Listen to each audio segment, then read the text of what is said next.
Can you use your second home as a nightly rental, an Airbnb? I get this question quite frequently, and the answer to that is yes, but with some conditions. My name's Miles Pitcher. I'm the owner of Superior Lending. I've been in the business for 21 years. I am a mortgage broker, and we love helping our clients to get creative solutions and fit into the right loan that fits their needs. So I want to walk you through today some of the nuances of a second home loan and make sure you understand a few things.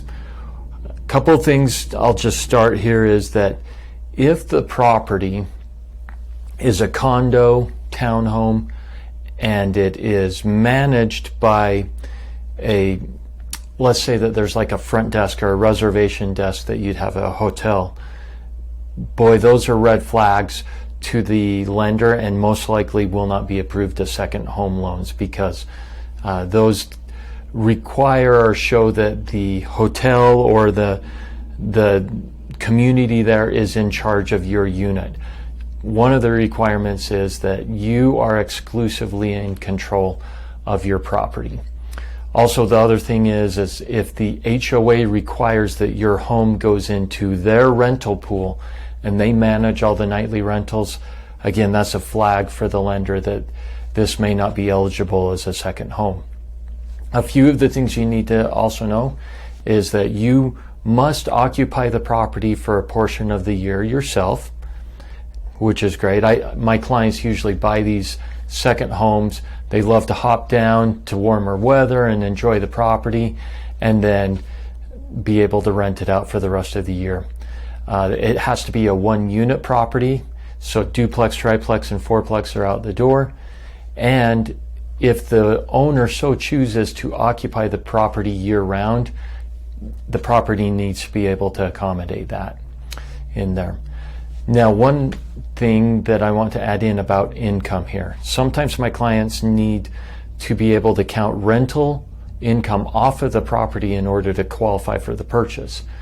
If this is the case, the second home loan is not for you. The second home loan allows for you to rent out the property. However, you can't count rents off the property. You would be better suited to do an investment property. On a second home loan, you can get into it with as little as 10% down. But I don't recommend that because the rate is going to be super high and you're going to be paying PMI on the loan. It starts getting much better at 20% down because there's no PMI, but really the sweet spots are 25% down and even 30% down. And that's really the great spot to be. Some of you may say, well, why would this be better than an investment property loan? So if you're able to do that much down payment, with 30% down, you're going to be about 0.5% better than the investment property loan. If you're only doing 25% down, you're going to be about 1/4 better on the interest rate than the investment property loan. But it's still a great way to get into a home. It is a great way to be able to get that nightly rental income coming in from renting out the property and helping offset your mortgage, and then being able to go and use that at times you would like to use it. When you close on the loan, there's a special rider or it's an additional page added onto your trust deed. It reads as follows: borrower will occupy and use the property as the borrower's second home. Borrower will maintain exclusive control over the occupancy of the property, including short-term rentals, and will not subject the property to any time sharing or other shared ownership agreement or to any rental pool or agreement that requires borrower either to rent the property or give management firm or any other person or entity any control over occupancy of the property. Borrower will keep the property available primarily as a residence for borrower's personal use and enjoyment for at least 1 year after the date of this second home rider, unless lender otherwise agrees in writing, which consent shall not be unreasonably withheld, or unless extenuating circumstances exist which are beyond borrower's control. it's super important that you know as you sign these agreements what you are agreeing to, and this is very clear and very helpful in understanding what you can and can't do with your second home. Let's take a look and see what rates are doing. As you look at this chart, remember that as the chart moves up, rates get better, and as it moves down, rates get worse.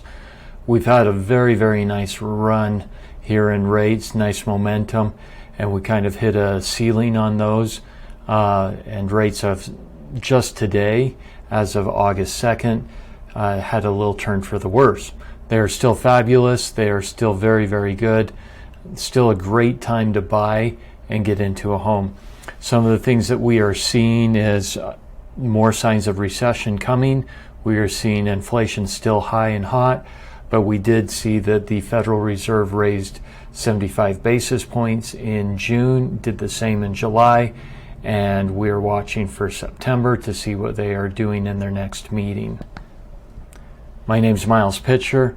I'm always happy to help with scenarios, questions, and just make sure that you're getting the right loan for your situation and getting a really great rate.